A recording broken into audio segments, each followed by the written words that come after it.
Hello everyone, this is Harrison from Harrison Watts Restoration. Now, I don't have a Watts and I don't have a restoration, but I do have another project, which I did promise you. It's not a Copart project like the last one, so obviously we bought the Dodge Caliber, we did it up, it was from Copart, we made a bit of money, and it was a lot of fun to do, so if you've not seen that, definitely check that out. Now this one has actually come into my ownership a different way, but I still think it's going to be a quick turnaround, I can make a bit of money on it. So, here it is. It is a Jaguar X Type. So, enjoy this intro, and then I'm going to tell you a little bit more about it.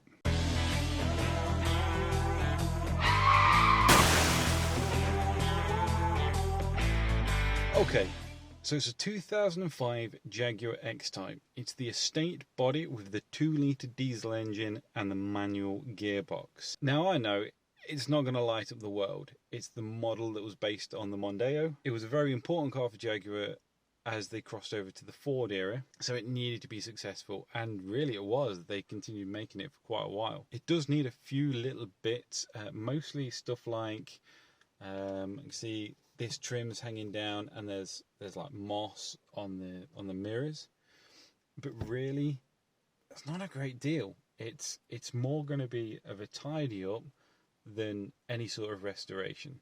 I'm pretty sure there's an injector going. It's got all of the symptoms of it, a bit of a misfire, but it's also got, it also does a bit of hunting. It's there's a common fault on these X types, and that's that the turbo actuators start to play up. So what you get, if I turn it over, you might hear it. So that's idling quite nicely.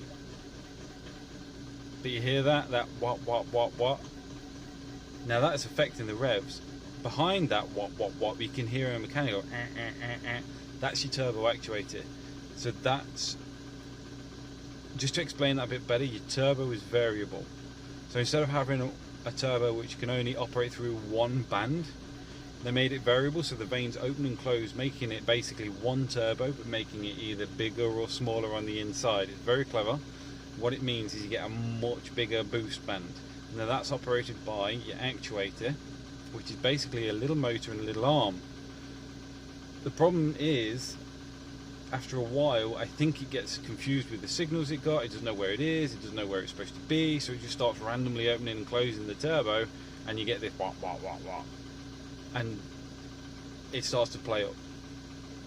When you floor it, the boost is there, but at a steady speed, nah, you feel it, it's hunting, it's horrible. The other thing I found is the steering wheel is not quite straight when driving in a straight line, and I do know what it is. It's the rear control arm. Yeah, so the bush is gone, and even though it's on the rear axle, if that starts to pull the axle out of line and not parallel straight, it starts to affect your steering, and that's why it's pulling me to the right or to the middle of the road. So I'm definitely going to fix that as well. So I've got lots of things to do. Stick with us. I don't think this is going to be a very long project. Hopefully, like I say, a quick turnaround, quick book, but stick with us, and I'm going to show you some stuff in this video. Okay guys, so I'm going to get my leak off test kit, and I'm going to show you how that works to find out whether I have a bad injector or not. It's a very simple kit to use, so I'm just going to grab that and let's go ahead and do this injector. Okay guys, so this is my leak off kit. It's quite a cheap, simple kit to use. Okay, so basically how it works is you get whichever attachment you need to plug into your injector where the leak off pipes are. Then you connect that end into these tubes, which goes into these little tanks, and then you turn your engine over basically, and you measure how much fuel goes into each one of these. You have, hopefully what you should get is a similar reading on all of them. I'm sure you can go into real detailed stuff about it, but basically if you're just doing a test and you think you've got one injector problem, then you can, the problem one is going to be the one that is filling up quite a lot. So hopefully what we should see today, I'll plug it all in, set it all up. When I turn it over, one of these should absolutely just fill dead quick, and the others should be roughly about the same, dropping in, and then I'll know that whichever one is filled up really quick is my problem injector. So let's see how it goes. Okay, so here we are set up on the jack. Now these are the actual leak off pipes, and I've taken them off and put these ends off, and they come off of the injectors. So when the injector fires, whatever's not used comes back up, the leak off pipe goes back to the tank. So all you do is you find the end you've got, match it up with your leak off one, which is blue, replace it. Now this is a cheap kit, so they most likely will leak, but you match it up and then you connect it to your bottles. So injector 1 is bottle 1, and 2 injector 2, and 3 and 4 and so forth.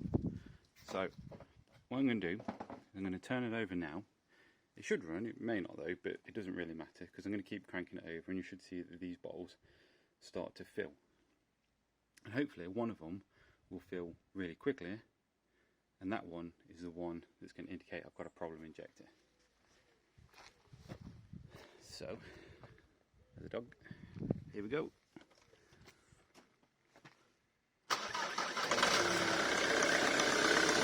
Okay, we're running.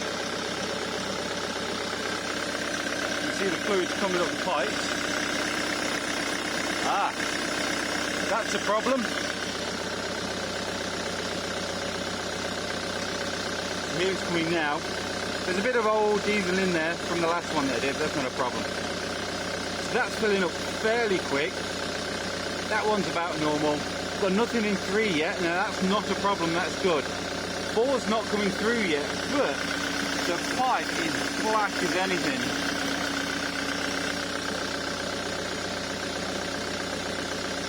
It's coming through the 3 now. See, 2's filling up a bit, but that's not good.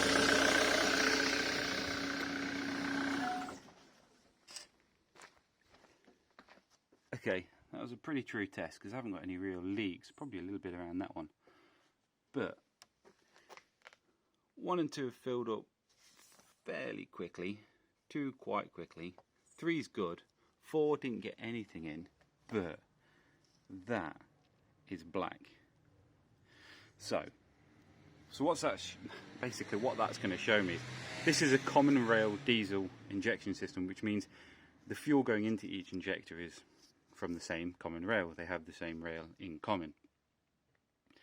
But what's happening here is it looks like the fuel's going into the injector, but there must be some sort of crack or something in the nib of the injector, so that when the diesel is actually igniting and it's making its soot and gases and whatnot, it's actually blowing it back up the injector, and that's why the diesel is actually coming out black. That's actually mixed in with soot and ash and stuff, and that's why it's a different colour. So there's definitely a problem going on inside injector 4. So I think that's the one I'm going to change. 2 is a little concerning, but nowhere near as much of a problem as that is. Now, the good news is, I know a chap who's actually breaking one of these Jaguars, and he has an injector, and he said that I can have it.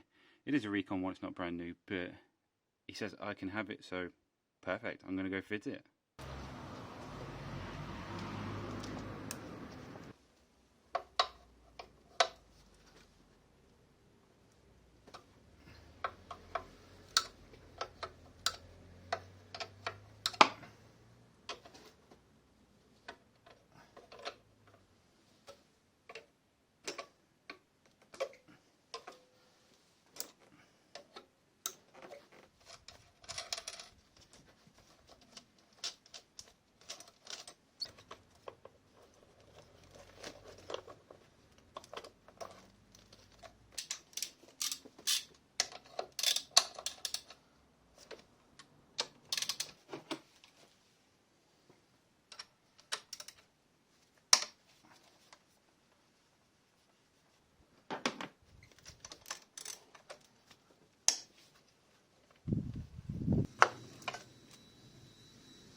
So these engines are notoriously hard to get the fuel back around the system, or to bleed the air out if you like. It might take a while, but as soon as we've got a couple running, the others will follow.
Made me look like a complete freaking liar.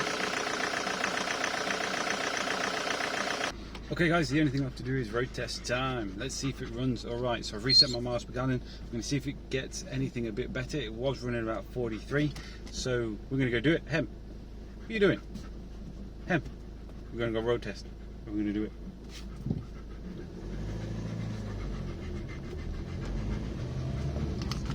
It already feels a lot more reactive. I know I didn't really notice it before until I got to about 30 and was holding it. You can feel it juddering. But that's about 25 and there's nothing. It feels as sweet as a nut. I know the injector's not programmed yet, but it will have a base setting in it. So it is firing. I'm not misfiring. That injector is working, but it's just not working as efficiently as it should be. That's all going to change tomorrow. Tomorrow I'll take it to where I work and I've got a diag machine there. I'll program it up then. But until then, what I do know is it's running very nice. What do you think, Hem? Is it good? I've only just gone around the block and I'm already up to 40 miles per gallon, so I think I left third gear. Oh, it picks up well. Big plume of black smoke at the back. Cool. I think we're there. Okay guys, road test completed. I'm happy. Hemi's happy. It's not a bad job to do as long as you know what you're doing, as with all jobs I suppose really. I would like to have a go at that bush, but I'm not going to do that right now because what I'm going to do is get my Dodge Ram ready because it's mobile this weekend and I want to be going in that to show it off a little bit. But it needs a tidy. It's been a bit neglected, so I'm actually going to do that up, pot the Jag up for a bit, and I'll resume it as soon as I can. So that's it for now. Please, if you like this video, subscribe, hit the like button, do all of that YouTube stuff that I'm sure you know more about than I do. Thank you for watching, and we'll see you in the next one. Bye!